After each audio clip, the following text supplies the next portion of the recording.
Okay. Thank you, everyone, for coming. I am going to call the New Hartford Public Schools Board of Education regular meeting, August 19th, 7 p.m. to order. If we can start, please start. Join me if you're able for the Pledge of Allegiance. Flag is up.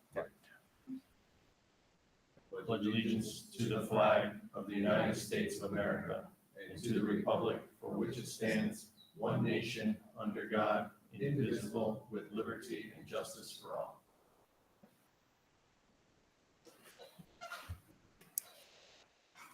All right.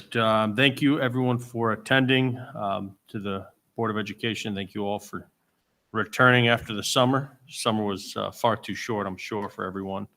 But we are getting ready for the school year. Jeff has a lot to bring us through on the superintendent's report. I think the rest of the agenda today will be fairly quick after we get through item number D for Jeff. Yeah. The order of business, I have no changes to the order of business. Unless there are anything the board would like to add to the agenda with 2/3 vote. Anything? All right. Order of business will stay as written. Communication to the Board of Education. Do we have anything for today? Yep. Received one additional communication for support and interested in joining the Board of Education task force that was received post-meeting being sent out from Mr. John Puz to the attention of our chairman, Mr. Kleps, and to myself. So I'll submit that to the minutes for the record. That is all. Okay. And next on is public comment. Would anybody like to address the board tonight? Seeing none, we will move right into superintendent's report. Superintendent Sosa, all yours. All right, quick jog back to my seat. Welcome back, everybody, to the 25-26 school year. We are ridiculously excited to get started. I've already had those awful dreams of being dressed erroneously or lack thereof clothing, not waking up on time, being late to meetings, not even being able to speak. I know you guys are all shocked by that, and it's hard to believe. But in all seriousness, our schools look absolutely amazing, thanks to Jamie, who, if you met a minute ago, is one of our head custodians here. Mark, Ross, Jimmy, Andy, and Owen have all been working very hard all summer long to put our building back in order, getting the floors to be shiny, the walls are clean, the grounds look good, and we're ready to open. So thank you to our custodians. Our administrative assistants, Julie, Marissa, and Colleen, have been in touch with families, ensured teaching supplies were received and delivered, and they've even helped prepare for convocation. Thank you, Dennis, over at DATCO, our bus manager, for working on smooth bus operations and routes, being in constant communication with families and with us as administration here. Thank you, Amy, Kellyanne, Gail, for everything done without pause to close out the year efficiently and begin this year on solid footing. So we're, straddling a couple different budget years. I want to pause for a minute to introduce my new executive assistant, Sarah Vogel. She's here in the audience. And she's hit the ground running. She's asking all the right questions, and I've already learned that she could pretty much solve anything. And she's fitting in really nicely with the team. So we're so grateful to have Sarah join us. Next, I want to thank Mike and Kellyanne and especially Kaylee Midwinter for a successful summer school program. A lot of great feedback from our program year after year. And honestly, without the New Hartford staff family, we could not experience the successes and provide for the needs of all of our precious students. Teachers, thank you so much for countless hours already preparing. Your classrooms look amazing. And I know that you're waiting anxiously for our students to be with us, and that your unconditional love for each and every student and their families, we're extremely proud of. So thank you, teachers, for all the time that you've spent being in our classrooms and setting up, as well as our paraeducators. I've seen you here in the building. So thank you so much. Special thanks to Heather, our curriculum coordinator, for ensuring all curriculum materials are ready for guiding the work that we have to do this year, and also for guiding the work of the report card committee, which is one of our board goals. And that's been a tremendous undertaking. Amy and Kelly, thank you for your leadership every day, inspiring our staff, and for being the absolute best, for being incredible thought partners, and for your contributions to the betterment of each and every student. Thank you so much. The public does not often get to see this, and you absolutely deserve that recognition. On behalf of the Board of Ed, the town of New Hartford, thank you to all of the New Hartford public staff. I really appreciate all the work that you're doing. On another note, I'd also like to introduce another visitor that is here with us. He'll be with us for a while. Mr. Dan Carroll, who's currently the assistant principal over at Regional, one of the assistant principals at Regional, I should say. And he's joining us as my intern this year for an 093 program at Central Connecticut State University. And he'll be here and joining this most amazing family here in New Hartford. I hope he learns a lot, asks all the questions. He's not shy. He'll very much so talk, and he's a great experienced leader. So we're looking forward to opening those doors for him as he explores the superintendentship. All right. So welcome aboard. All right. Let's get into summer updates now. So first we'll start with our theme for the year, which is Thrive Time. It's rooted, rested, and ready to bloom. That's our theme this year. We're rooted in strong instructional practices and relationships. We are rested from a well-earned summer break, and we're ready to help students bloom this year. We have a lot of staff updates, so buckle up. First of all, on a very somber note, our collective thoughts and prayers are with our bus driver, Tim Ziolowski's family. He passed away in June, and we will miss him dearly, as will our students. So we want to thank him publicly for serving our community for so many years and safely transporting our students to and from school with a smile and being so safe with our kids. We wish Marie Kitch, Nate Sloman, Katie O'Brien, John Palutro, Joe Petrarca, and Janet Terenzi the best in their next season, whether it's retirement in their life or in their career endeavors. We welcome aboard Jessica Hodgkinson as a pre-K teacher, Acacia Ransom as a registered nurse for the district and for Bakerville, Emily Holland, Ashley Perrone, and Sarah Bodner and Brianna Boyajian as paraeducators. Congratulations are in order for Sarah Morrow, who's expecting her second baby girl. And congratulations to Shannon Bate and her husband, who married this summer. And wait, another Shannon also was married. Congratulations to Sherry Gaheen and her husband on their recent marriage as well.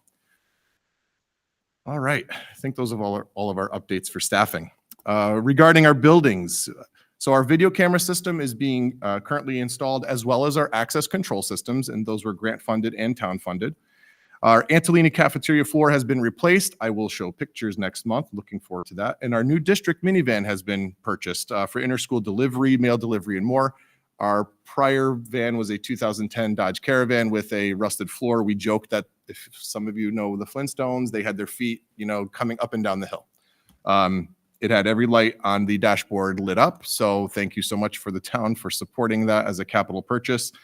We did so, and they have now a van that is functional, safe, and doesn't have lights all over the dashboard that look like a Christmas tree. So we're very happy about that.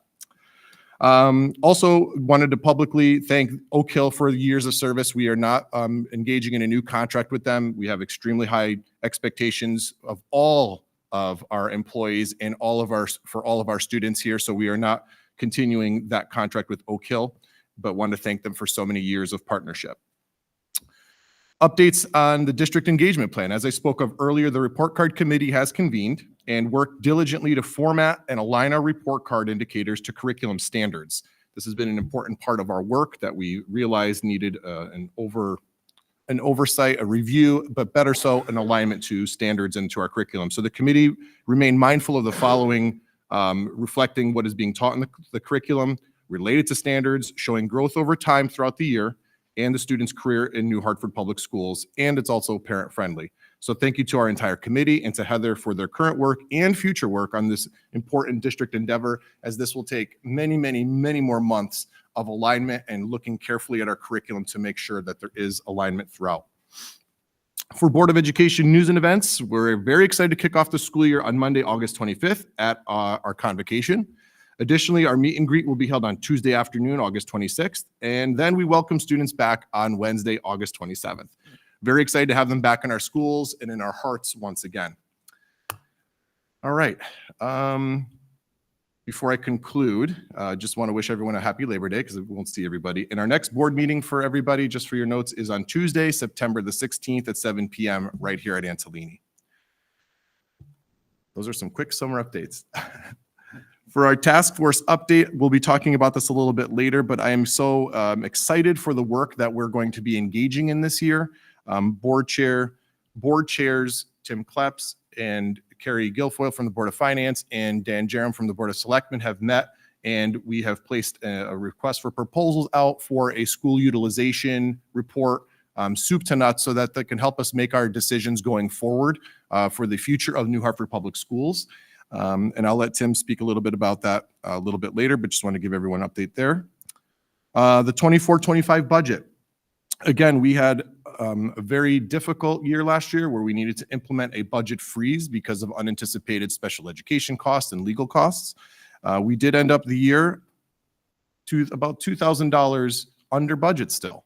So that was a good indicator of all of the hard work of our administration, our teachers, and our bookkeeper and financial assistant in central office, everyone working together to make sure that we were going to stay afloat, because it was a little bit tricky navigating the budget last year with those unanticipated expenses.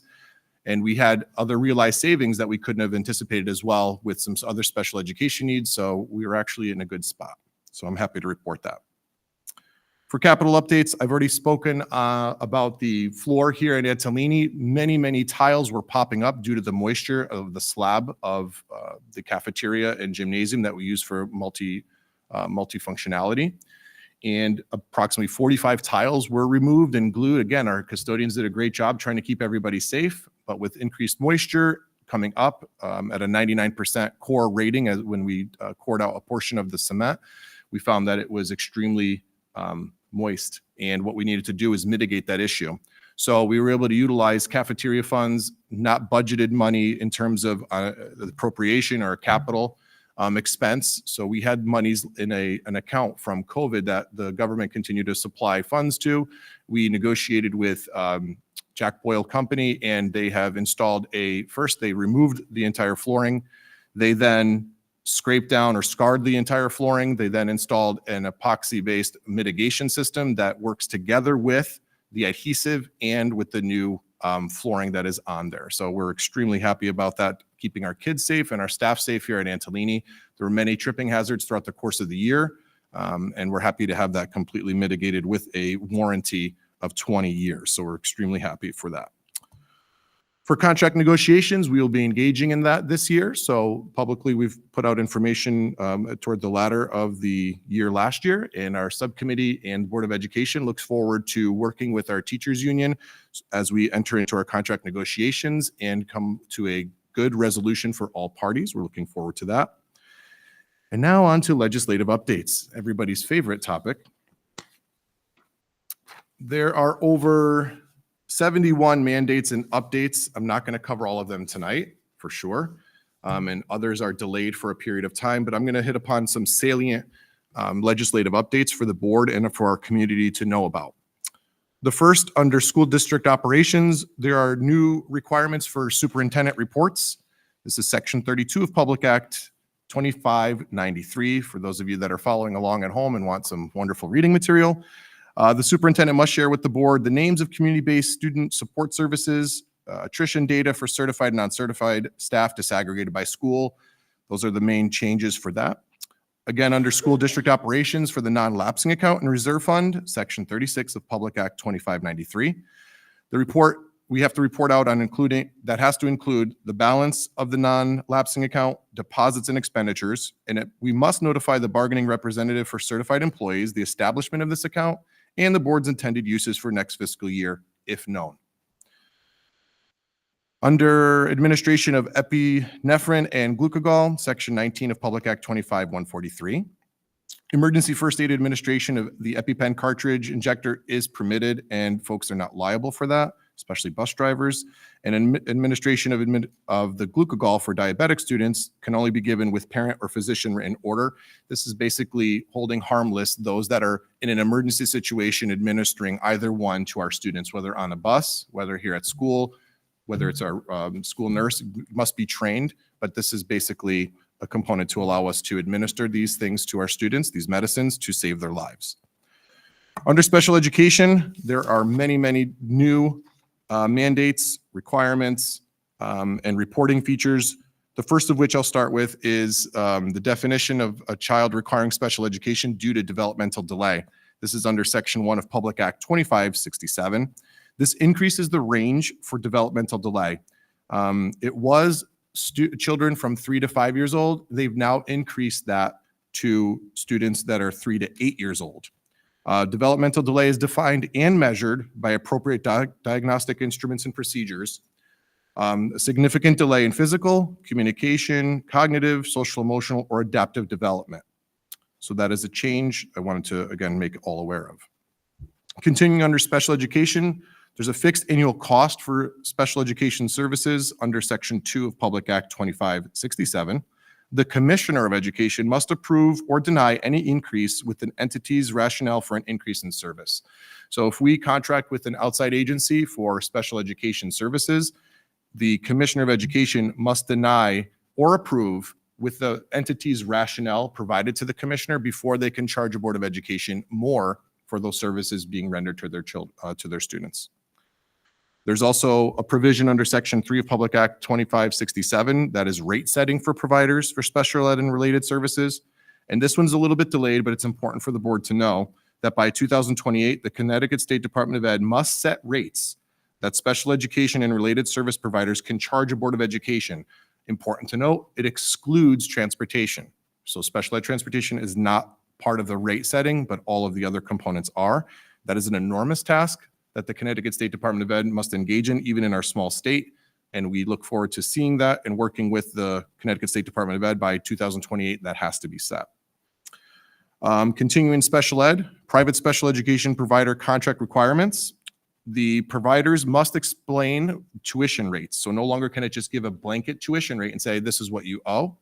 They have to, it requires private education providers to follow the established rate schedule that is going to be established, but also they have to explain every single piece of tuition that they are charging a Board of Education in depth and detail. There's going to be additional state oversight of private special education providers as well. This is Section 8 and 9, again, of Public Act 2567. They're going to be developing licensure requirements of private special ed providers. And beginning in 2027, there will be unannounced annual site visits to all of these outside providers, again, to ensure the safety and well-being of all of our students that are no longer in district with us. Very critical and important. There are several new grants that are going to be available too. There's one competitive grant, and that is going to be to enhance and improve existing special education programming and services, or to create new in-district programming. And as may be aware in terms of our task force, that may be something that we look into in terms of providing special education services in district, and with grants to support that. This would be an opportunity for the Board of Education and New Hartford Public Schools to engage in that. I'm sure we'll be taking a look at that. That one is a competitive grant. That means not everyone is guaranteed that. Must apply and have the appropriate criteria to attain that and be selected for it. There is an additional grant this year. It's commonly referred to as the SEED grant. This is a grant program to expand in-district special education programming. It's got very specific provisions. So they'll be developing the amounts that every district will be receiving, but it is for direct provision of special education and related services to students, Tier 2 interventionists, academic and behavioral interventionists, the hiring and salaries of special education teachers, paraeducators, behavioral and reading specialists who work directly with students, the purchase and maintenance of equipment, and also special ed curriculum materials. This is very explicit where it says it cannot be used for administrative functions nor third-party contractors. So this grant is very specifically made to support students and working directly with kids. Non-approved facility placement and reimbursement. Right now, under the Section 16 of Public Act 2593, currently a PPT or a hearing officer can determine a special education as appropriate. Now, additionally, the court may determine the same thing. For non-approved facilities, if the court or hearing officer makes the placement, the Board of Education may be reimbursed. But if a PPT makes the determination, then the board will not be reimbursed. It's got to be on an approved list. So as we're engaging in our PPT processes and our special education department is making recommendations, we have to be very vigilant and cognizant of this new law. There are also new reporting requirements to the Connecticut State Department of Education for special education under Section 12 of Public Act 2567.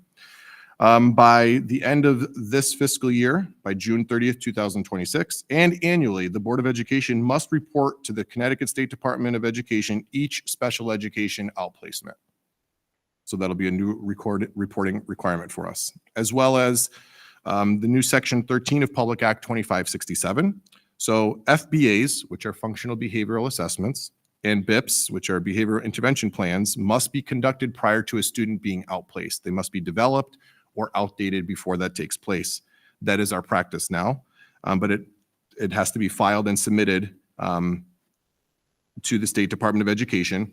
And if the discretion of the district is that the student poses a very significant safety risk to themselves or others, we could bypass that, but you've got to file and submit a notice to the Connecticut State Department of Education, again, to keep everybody safe. That's the only outlet for that component. Due process hearings have changed in Section 18 and 19 of the Public Act 2567. This now limits due process hearings. So a due process hearing may take place if there is a disagreement in a special education placement, services being provided, anything of that nature. Now they're limiting it to 4 days unless the hearing officer issues a written decision with good cause to lengthen that. So no new claims can also be raised during a due process hearing, which is incredibly important to know. And a written decision must also include findings of fact related to the least restrictive environment for students. So these are all new elements that will be engaged in throughout the course of the year as we provide services for our special education students. There's also one other emergency grant to municipalities for special education, which is important to note. That's a Special Act 25-1. So this emergency special education grant money will only be awarded by the Commissioner of Education by application, and it must be consistent with the framework of the Connecticut General State Statutes 10-76G. So if a municipality is finding that their costs are so exorbitant, we could apply for this grant and submit that to the commissioner. That is the only entity that can approve or deny those grants. This is brand new, so I don't know much more about the functionality of that, but we will absolutely get more information on it. Under teaching and learning as a new category and curriculum objectives, the statute under Section 219 of Public Act 25-174, we must have a curriculum committee that recommends, develops, and reviews and approves all curriculum for the district. Thank goodness we already have that in place as a subcommittee. But the Board of Ed must make available all curriculum and associated materials in accordance with the Federal Protection of Pupil Rights Act state law. So we've already worked with Heather to publish all of our curriculums that we have electronically, and we're working under revision and review to post all of the remainder of our curriculum documents. That will be an additional endeavor that the Board of Education should know about, that our administrative team working with teachers and our committees, we will be working on that throughout the course of the year. Additionally, some more grants for education cost sharing. This is not special education excess cost. This is for all education in a town. Section 218 of Public Act 25174 and Section 299 of Public Act 25168, that there will be no penalties for the 2 years, 2026 and 2027. It's more formally known as districts will be held harmless. Those that have been underfunded, districts that have been underfunded, and those that are overfunded will be balanced in the 2028 fiscal year. That is what they're pushing back. So our educational cost sharing grant, I believe I shared at some point during the course of last year, that will remain consistent for New Hartford Public Schools. It actually increased from our previous by about $90,000, and that's passed in the biennium, which is great news for our town. Also under grants, there's changes to school security infrastructure grant program requirements. That's Section 8 of Public Act 25-157. School districts must use the guidelines now established by the Division of Emergency Management and Homeland Security within the Department of Emergency Services and Public Protection in application for any Connecticut state grants regarding security infrastructure or school security. Two other miscellaneous components that I wanted to make the board aware of. Number one, there's a bonus reimbursement rate for elementary school construction projects. This is under Section 142 and 143 of Public Act 25-174. There's an additional 15 percentage points for plans that include the expansion of or creation of an in-district special education programming and services. This is in addition to the 15% that is already in law and codified in law for developing early childhood programming within a district as well. And lastly, certainly not exhaustive list, is our tuition cap for calculation for new magnet and preschool programs. That's under Section 18 through 320 of Public Act 25-168. The 58% of tuition is capped still, which is excellent for our municipalities and for our district. And for new magnet schools, the commissioner must determine their new tuition rates with a 58% cap by similar grade ranges in the same region. So if a new magnet school opened and students were being drawn from New Hartford Public Schools, they would be rate set according to any others that are currently within our district and that are servicing our students now. Deep breath. that's where I've taken everybody real quickly, just so you know some of the legislative updates. There are more, and as they become pertinent, I will certainly share them with the Board of Education. Other mandates and updates are relative to high school, post-secondary, dual enrollment. So they're not relative to our district in particular, but there are many new mandates. A lot of them are positive, but a lot of them also come with extra workload in terms of reporting.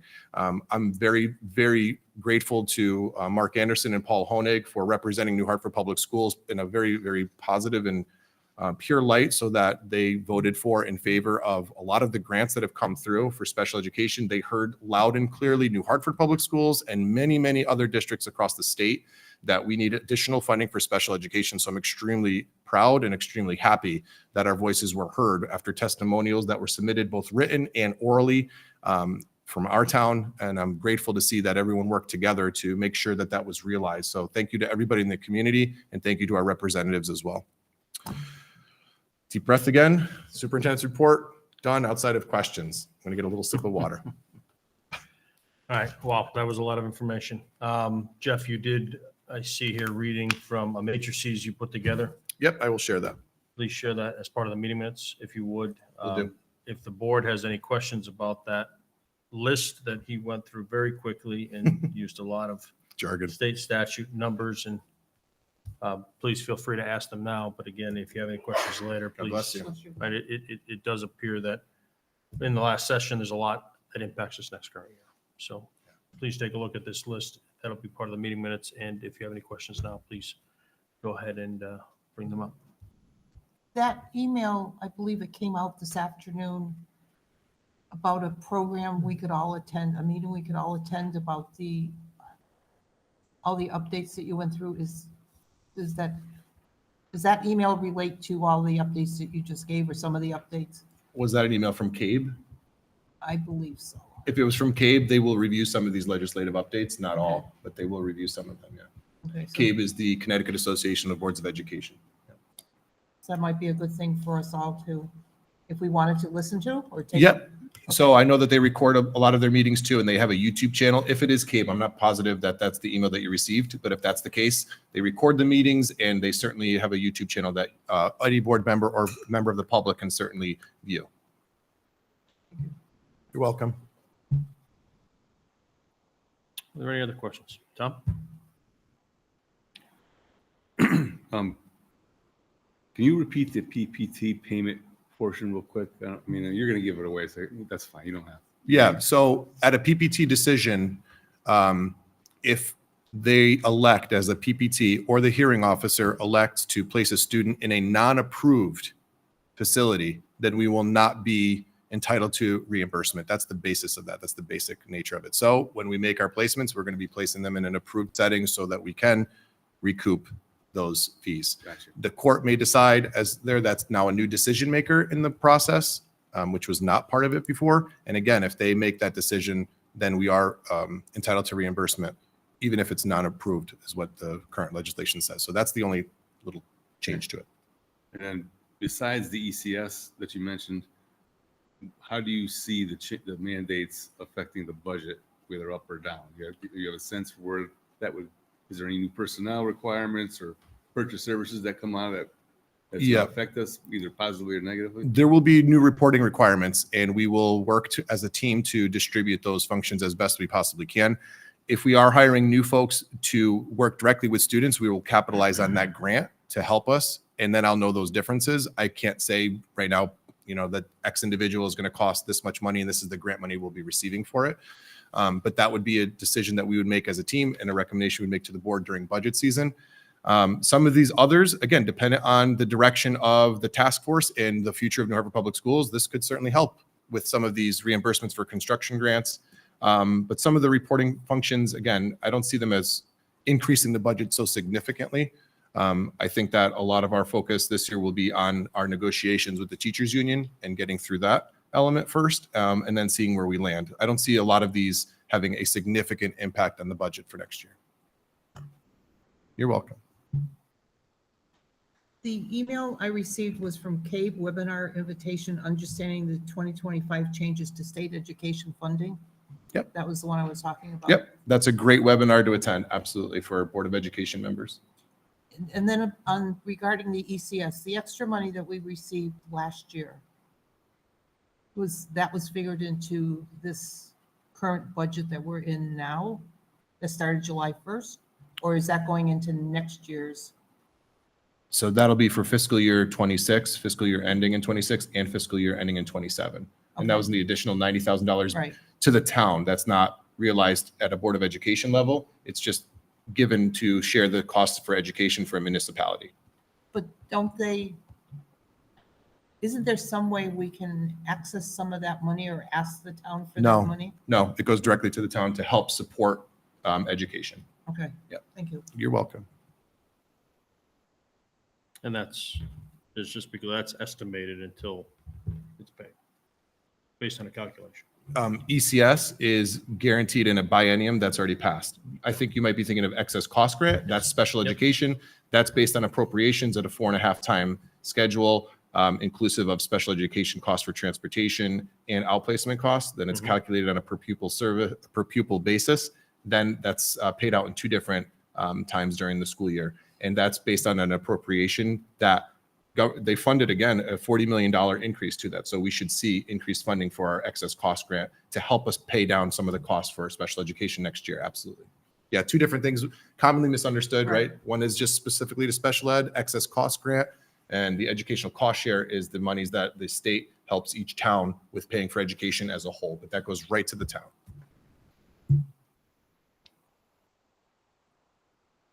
Any additional questions on the superintendent's report?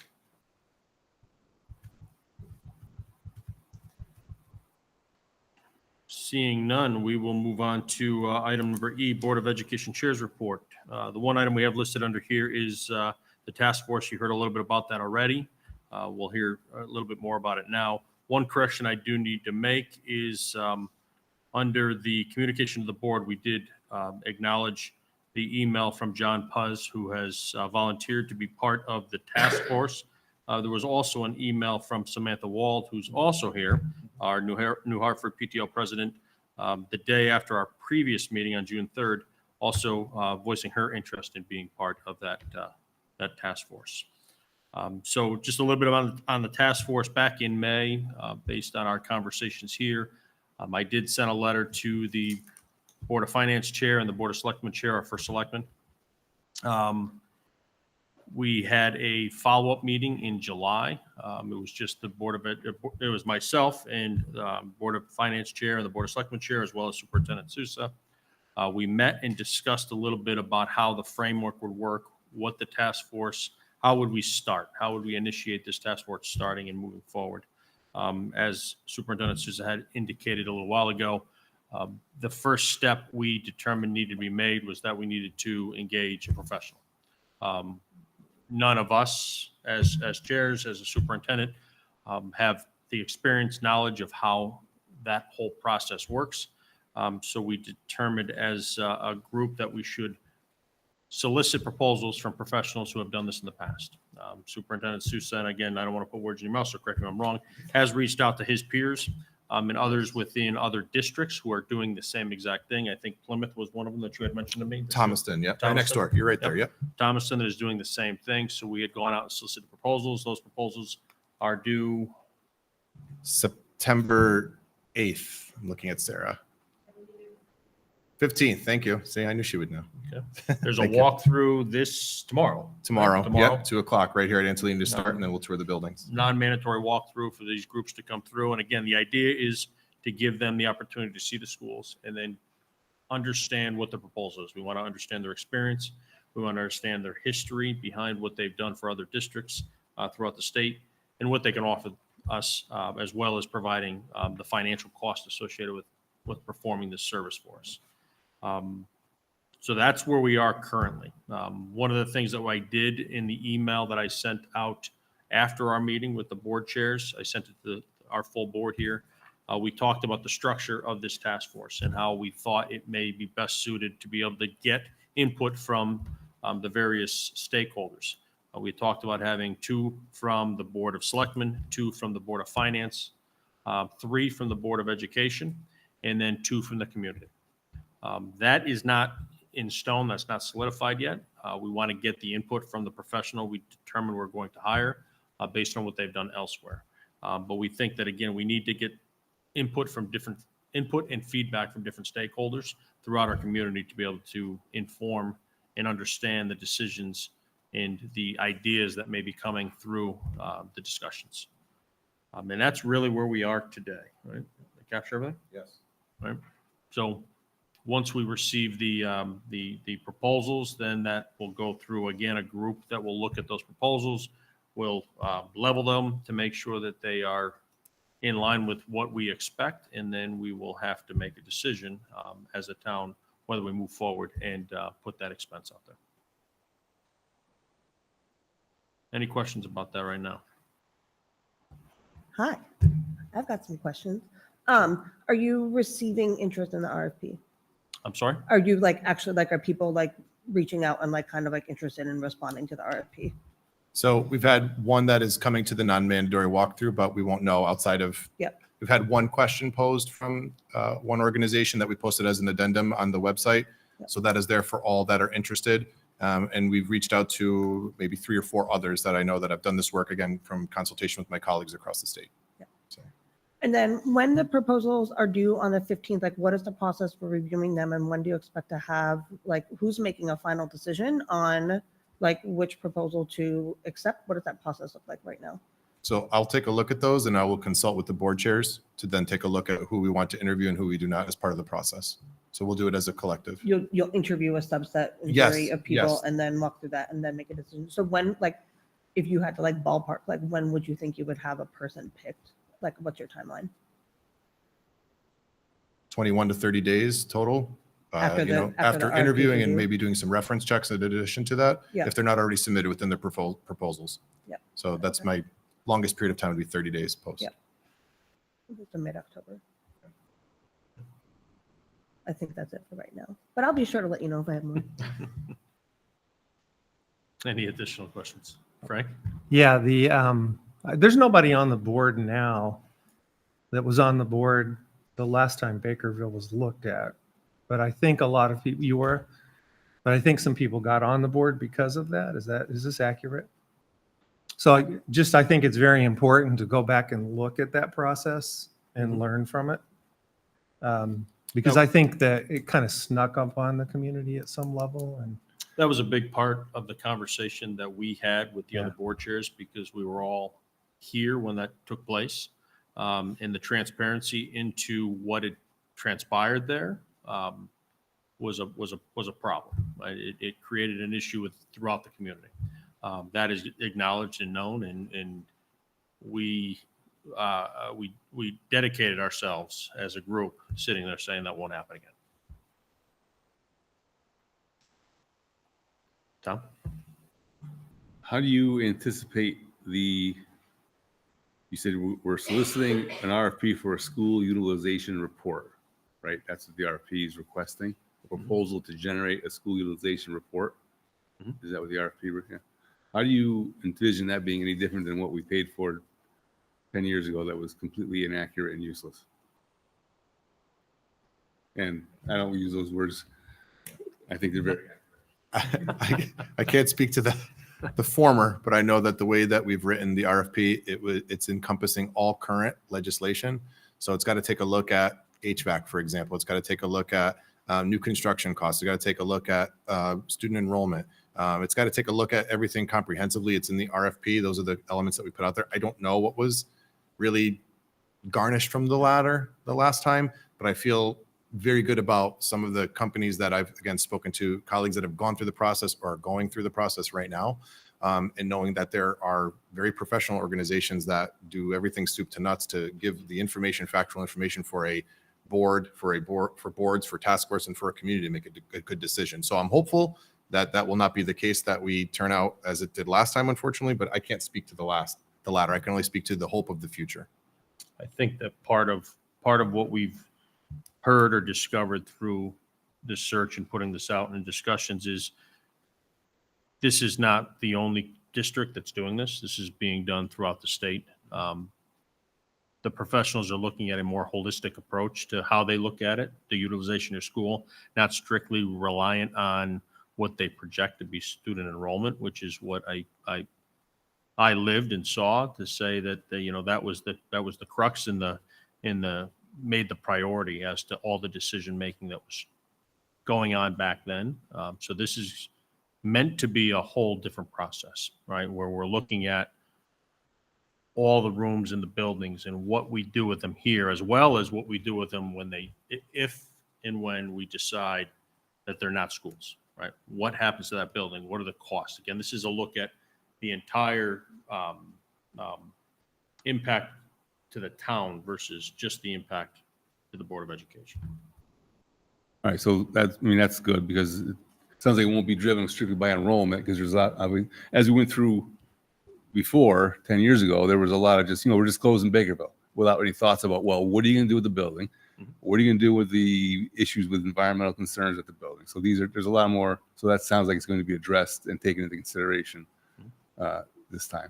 Yeah, and that was the intent of the conversation in trying in working as the various boards together, right? Not the Board of Ed working over here, the Board of Finance over here, and the Board of Selectmen over here. So we need to work it as a collective team to be able to determine what the proper course of action is, and we don't know what that is, right? I mean, I think there's a lot of discussion about closing a school. That's not the intent, the premise that we're going into this with, right, is to close a school.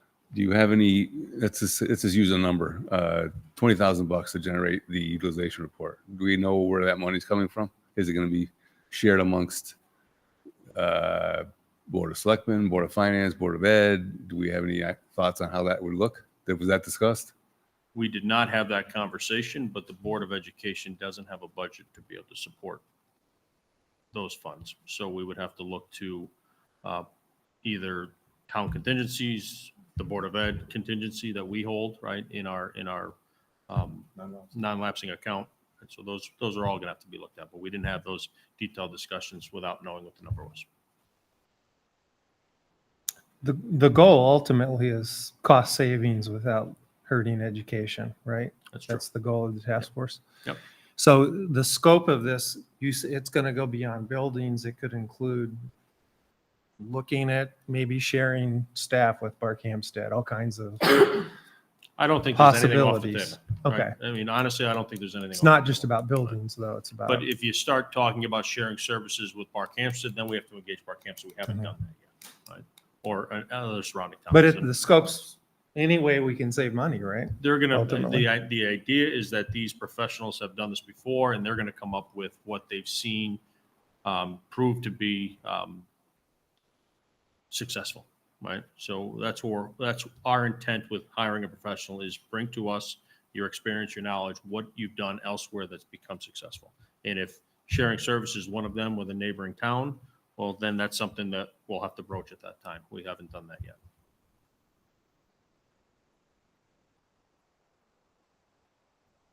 Any other questions?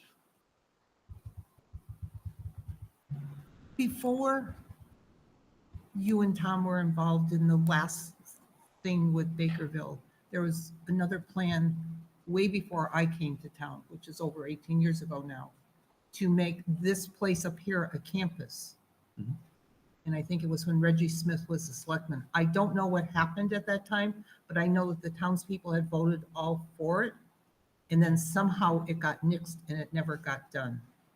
I don't know if there's records for you to look back at, or. Yeah, I've inquired from the town clerk just as part of my research initially, and in late spring, I was given plans of what that would look like, that there was going to be another school building campus for the lower elementary right here on campus, adjacent to the building.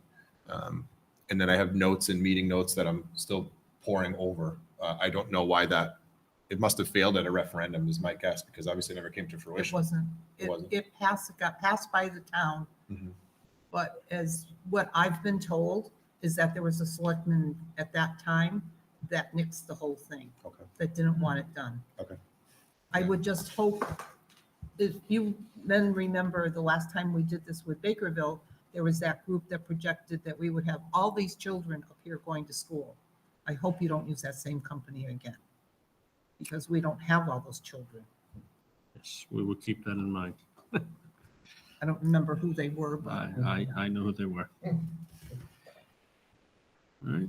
Any other questions on the task force right now? Again, not a lot of information to share right now, just kind of in the inception period of understanding what our next steps might be. But wanted to give an update on what has happened over the summer while we were all enjoying our vacation time and trying to move this forward. just as a follow-up to Kristen's question, do you think by the end of this year, you might start moving ahead with the task force and, We need to get the professional on board to Right. really understand. Again, we threw a lot of ideas between Superintendent Sousa, myself, Chairwoman Guilfoyle, and in our first selectman, Jerem. We threw a lot of ideas around. We talked a lot about what our thoughts were, but quite honestly, we're not in that profession to really understand it. So we got ourselves to the point we said we really need to start with a professional to help us guide the process, because without that, we're going to be going in a lot of different directions and not. I mean, again, what's the goal at the end of the day? So we need somebody to guide us to the goal.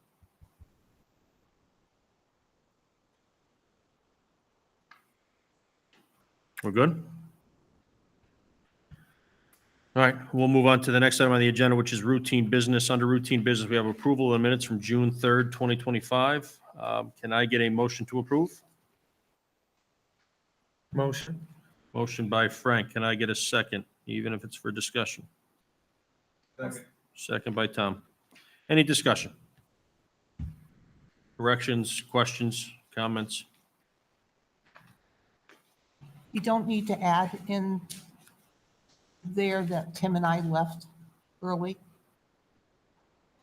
We should. But did we have any motions after you left? I don't know, I wasn't here. No. I don't remember when you left. This is so long ago, Penny. It's not long ago to me.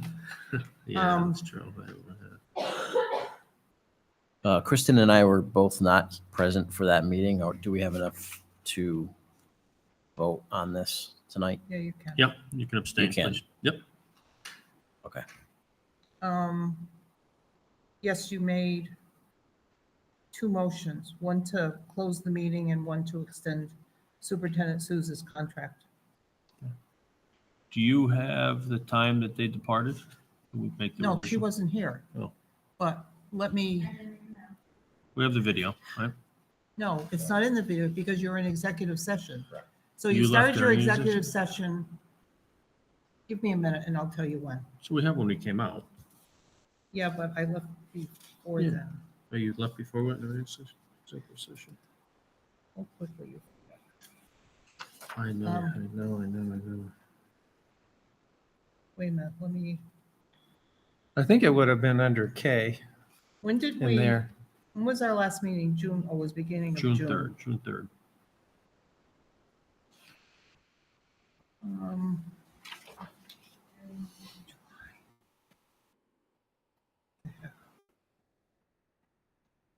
Well, you gave motion to enter executive session at 8:04, so you had to have been here. I was there Mhm. for that, Right. and then, So you left during executive session. yes, So we'll have to note that during executive session, Penny and Tim Russell yes. left the meeting.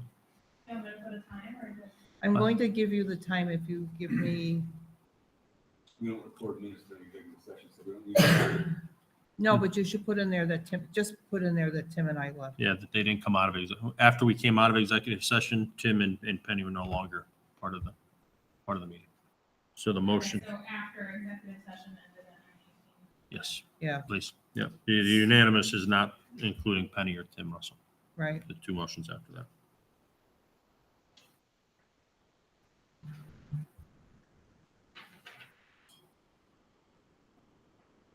Yeah, sometime after that. That's fine. That's fine. It's a good call. So yes, Eric, if we put it to vote, you can abstain from the vote because you weren't here. What's that? I need to vote with a quorum, yeah. So you would just abstain, you and Kristen as well, right? So can, Frank, can you, would you be good with a motion as amended? at Yes. time? Tom, good with the second? Yeah. Thank you. All those in favor, please signify by raising your hand. All those opposed? Any abstentions? So 1, 2, motion passes 4, did you? Yes, I voted yes. 503.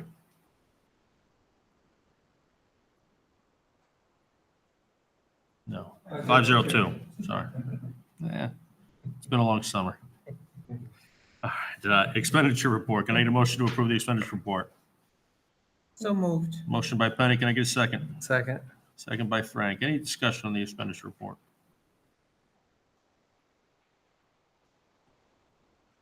Seeing none, all those in favor, please signify by raising your hand. That is unanimous. Okay, next item on the agenda is new business. Again, we have task force selection under here. This was really to talk about the proposed process of how we select our board members. When we get to, we had thrown out, as I said in the letter, we had proposed as the board chairs, 2, 2, 3, and 2, to hold the task force to 9. We thought that getting over 9 gets a little too burdensome. It becomes problematic. And then once you get more and more people together and you have a quorum over a certain number of people, so we said 9 we thought would be the right number. There's no action on this today. The thought behind here was that I wanted to ask the board to start thinking about whether you're interested in being on this task force. If we have more than 3 members who are interested in being on the task force, then we need to determine how we're going to select those 3 members. So the idea here is really to just put it out there to think about it. Once we get the professional on board, we'll have further discussions. They'll, again, guide us in the right direction on how they've done it in the past, but we just wanted to get people to start thinking about that as we move towards trying to assemble this task force. That's the same with the community. Right now we're saying 2 community members. Again, it's even thought that there's been one with students in our school system, and then one with students not in or one without students in our school system. But again, those are just ideas we threw out there. So we'll get more information once we bring on a professional. Good. Are you gonna try and keep it an odd number? We're going to keep it 9 is what our Okay. original intention is, right? Yeah, was our original intention. But like Again, if you we could- added more townspeople, would you just, instead of making it 10 people, make it 11? Just Yeah, for voting? yeah. We'll get the guidance from the professional we bring on. Like I said, it's just a matter of our thought is that when you get to a group that's overly large, it's very hard to, Cumbersome. yeah, it becomes cumbersome. It becomes hard to, again, everybody to kind of stay on task. Right. So we'll get some more guidance and then we'll go from there. But again, the idea here is to start thinking about whether or not you are interested to be on the task force, any one individual on this board, and then think about how you would propose how we select as a board. Because again, it's not a unilateral decision for me to say, just Eric, you're going to be on the task force, right? That's not the process we want to go through. Just for the public record, if anybody's watching, there's a lot of other ways to get input from the community too. Mhm. The person doesn't have to be on the task force. You can have open forums, and I'm sure all that will happen. Well, and So- that's a great point. Yeah. This professional that we hire, we do anticipate and expect that there'll be public hearings for them to hear input from the community. Not, again, in no way is this a decision that can be made without public and community input, right? As well as our administrative and our teaching staff, right? We need to make sure we're hear from everybody as we start exploring what opportunities might be out there. Okay.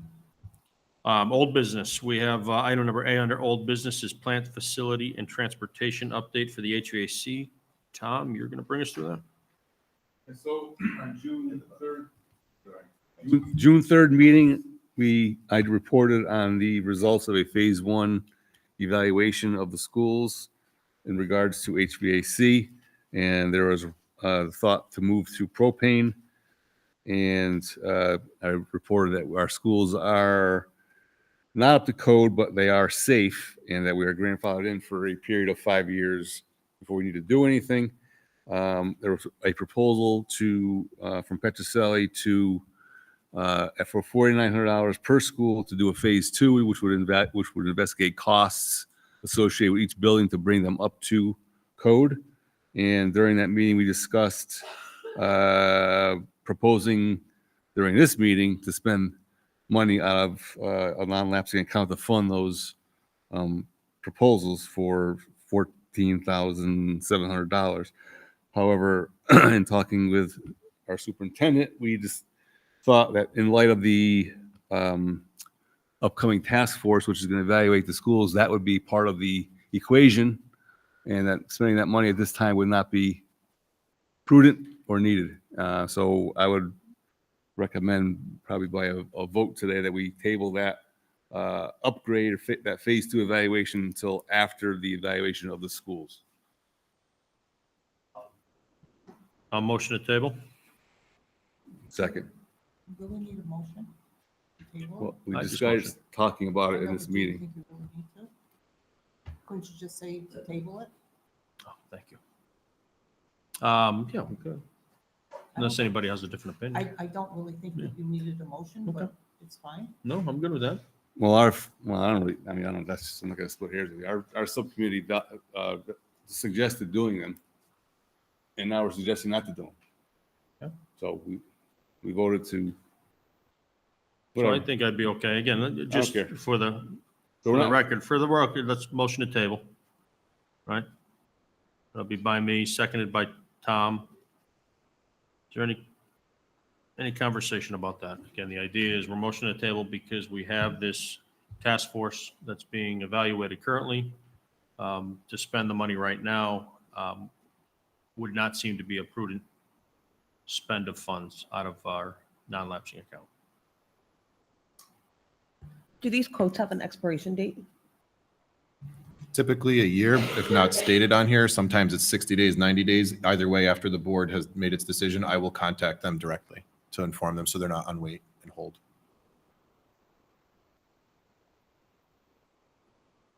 Any other discussion? All those in favor of tabling until the task force is determined? That is unanimous. Thank you. All right, item number B under old business and item number C are second reads of 2 policies. Penny, you're going to bring this? Yep. Thank you. So you've already had the first read. Oops. Let me just refresh your memory. The first one, policy 5113, it has to do with protection of undocumented students. It's how we handle ICE requests. Does anybody have any questions or comments?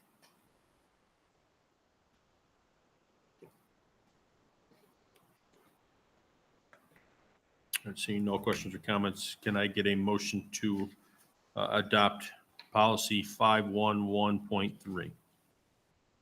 I'll make that motion.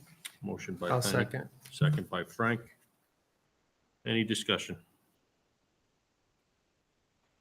All right, seeing none, all those in favor signify by raising your hand. All those opposed? Any abstentions? That is 610. Motion passes.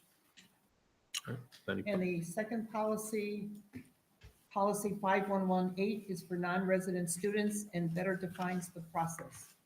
Adds 1-year reevaluation, adds reduced tuition for employees, adds compliant expectations, adds parent due process, adds special ed must be paid by the other districts, not in Hartford.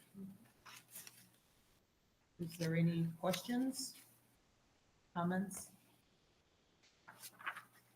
We get a motion to approve policy 5118. Motion? to Motion approve? by Frank, I'll second. second by Penny. Any discussion?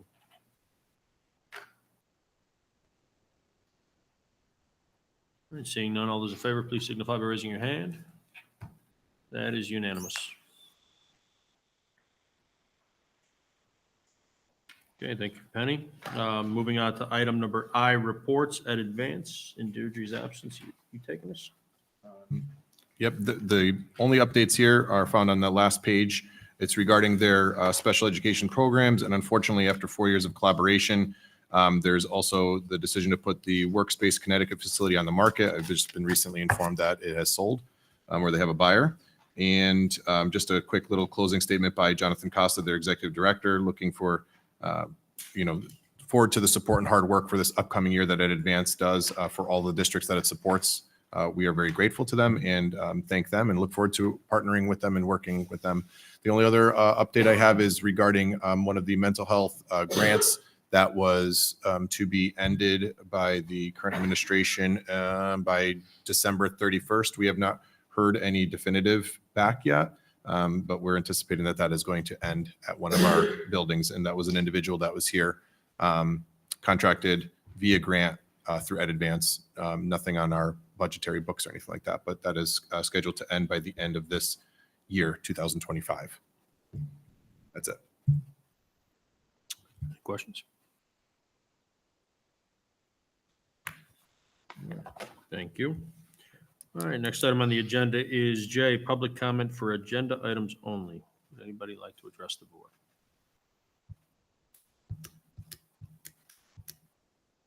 Okay, seeing none, we will move on to item K. Can I get a motion to adjourn at 8:02 PM? So moved. Moved by Penny, can I get a second? Second. Second by Frank, all those in favor? That is unanimous. Thank you all.